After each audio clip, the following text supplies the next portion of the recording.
यानंतर बातमी नाशिक मधली आहे। आगामी सिंहस्थ कुंभमेळ्याच्या नावाखाली सुरू असलेल्या विकास कामांनी नाशिककरांसाठी मृत्यूचा मार्ग तयार केल्याचा धक्कादायक आरोप होतोय।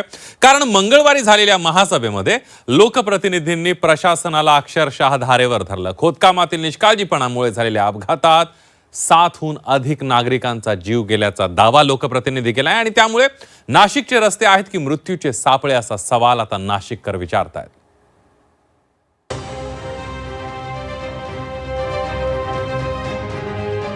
नाशिकच्या सातपूर भागात असलेलं हे माजी सैनिक प्रवीण गायकवाड यांचं निवासस्थान। शिवाजीनगर भागात प्रवीण गायकवाड यांची पत्नी अनेक मुलासह राहत होते। 6 जूनला ते श्रमिकनगरहून घरी येत असताना रस्त्यात असलेल्या ड्रेनेजच्या खड्ड्यात पडून त्यांच्या डोक्याला मार लागला आणि त्यात त्यांचा जागीच मृत्यू झाला। प्रवीण गायकवाड हे 1988 साली सैन्य दलातून निवृत्त झाले। त्यांनी 7 वर्ष देशसेवा बजावली। काश्मीरमध्ये असताना त्यांच्या पायाला गोळी लागली आणि त्यामुळे त्यांना आर्मीतून निवृत्ती घ्यावी लागली। त्यानंतर प्रवीण गायकवाड हे सिन्नरमधील एका खासगी कंपनीत सिक्युरिटी ऑफिसर या पदावर कार्यरत होते। गायकवाड यांच्या अपघाती मृत्यूने त्यांच्या कुटुंबावर दुःखाचा डोंगर कोसळलाय।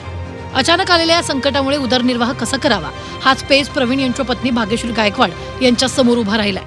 माझे मिस्टर ड्रेनेजच्या खड्ड्यामध्ये पडून त्यांचा ऑन द स्पॉट मृत्यू झालेला आहे। तर त्याला जबाबदार कोण, महानगरपालिका की ठेकेदार? आणि ते जर दोघांपैकी कोणी एक जबाबदार असेल तर त्यांनी मी गृहिणी आहे, मी कुठल्याही प्रकारचं काम करत नाही आणि माझा मुलगासुद्धा माझा लहान आहे, आत्ताशी 10वीचं म्हणजे त्यांनी 10वीची परीक्षा दिलेली आणि याच्यापुढे त्याचं भविष्य सुरू होणार आहे। 10वी नंतर त्याचं भविष्य सुरू होणार, त्यात आम्ही कशाच्या याच्यावर करणार आहे? माझ्या पप्पा गेले, आता आम्ही कोणाचे सारे जगायचं आणि काय करायचं? तर त्यांनी मला नाही तर माझ्याला नोकरी द्यावा, नाही तर काय उदरनिर्वाहासाठी काहीतरी रक्कम काहीतरी व्यवसाय द्यावा अशी माझी मागणी। सिंहस्थ कुंभमेळ्याच्या पार्श्वभूमीवर शहरभरात तब्बल 28 ठिकाणी रस्त्याचं काम सुरू आहे। या रस्त्याच्या कामांमुळे नागरिकांना त्रास सहन करावा लागतोय। शहरात अनेक ठिकाणी रस्त्यावर मोठमोठाले खड्डे पडले आणि या खड्ड्यांमध्ये पडून शेकडो नागरिकांना दुखापत झाल्याचा दावा करत नगरसेवकांनी महापालिकेच्या महासभेत गोंधळ घातला। संबंधित ठेकेदार रस्त्यावर काम सुरू असताना कुठल्याही प्रकारची माहिती देत नसल्याचा आरोप नगरसेवकांनी केला। कामात कुठलीही सुरक्षा नसल्याचा आरोप नगरसेवकांनी केला। अपघातग्रस्तांना ठेकेदारानं भरपाई द्यावी तसंच मृतांच्या कुटुंबियांना आर्थिक मदत देण्याची मागणी महासभेत करण्यात आली। त्याचबरोबर संबंधित ठेकेदारावर मनुष्यवधाचा गुन्हा दाखल करण्याची मागणी नगरसेवकांनी केली आहे। महापालिकेच्या ठेकेदारांकडून गलथान कारभारामुळे जेवढे मृत्यू झाले त्यांना सुद्धा भरपाई द्यावी असं सर्व सदस्यांनी मागणी केली आणि मी पण केलेली आहे।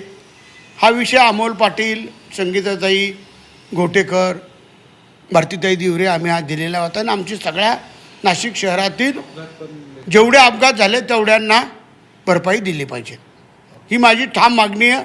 तो माजी सैनिक आहे, या देशाचं त्यांनी सीमेवर राहून संरक्षण केलेलं आहे, त्याबाबत न्याय त्याला मिळाला पाहिजे।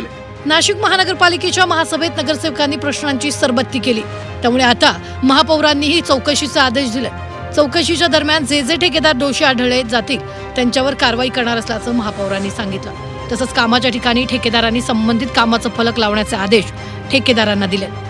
याच पार्श्वभूमीवर खरं तर आम्ही काल हा मोठा निर्णय घेतला आहे की जर कंत्राटदारांनी असं केलं आहे, मला असं वाटतं की एका कंत्राटदारावरती ऑलरेडी चौकशी सुरू आहे, FIR सुरू आहे आणि यामध्ये 106चा त्याच्यावरती FIR झालेला आहे आणि या संदर्भात पूर्णपणे चौकशी पोलिसांकडे आहे आणि ही चौकशी झाल्यानंतर हे सगळी याच्यातनं जर असं निष्पन्न झालं की कंत्राटदाराच्या हलगर्जीपणामुळे हे सगळं होत आहे तर नक्कीच त्याला सस्पेन्शन ऑर्डर दिली जाईल। लाखो साधू संत या ठिकाणी येणार आहे आणि हे नाशिककरांसाठी, आमच्या सर्वांसाठी, लोकप्रतिनिधीसाठी अभिमानाची गोष्ट आहे आणि याच्यामध्ये केंद्र शासन, राज्य शासनाचा फार मोठा सिंहाचा वाटा आहे आणि म्हणून ही स्थानिक लेवलला ह्या सगळ्या जबाबदारी राखणं ही महानगरपालिकेची जबाबदारी आहे। म्हणून काल या ठिकाणी हे प्रश्न उपस्थित झालेले, जे कोणी चुकीचे काम करतील, सेफ्टी नॉर्म्स पाळणार नाही, त्यांच्यावरती कारवाई ही केलीच जाईल।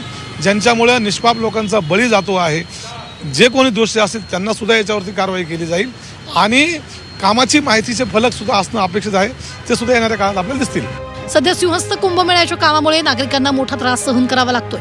अत्यंत संथ गतीनं सुरू असलेल्या कामामुळे अनेक नागरिकांचे अपघात होत आहेत। सिंहस्थ कुंभमेळा नाशिकसाठी महत्त्वाचा आहे, पण विकासाबरोबर नागरिकांची काळजी घेणं गरजेचं आहे। तरच कुंभमेळा देखील निर्विघ्नपणे पार पडेल। देश सेवा करणाऱ्या माजी सैनिकाचा जर रस्त्यात खड्ड्यात पडून मृत्यू होत असेल तर बाब गंभीर आहे। त्यामुळे या सगळ्यांचा धडा घेऊन नाशिक महानगरपालिकेनं अशा ठेकेदारांवर कारवाई करण्याची मागणी जोर धरू लागली आहे। सागर गायकवाड, झी 24 तास, नाशिक।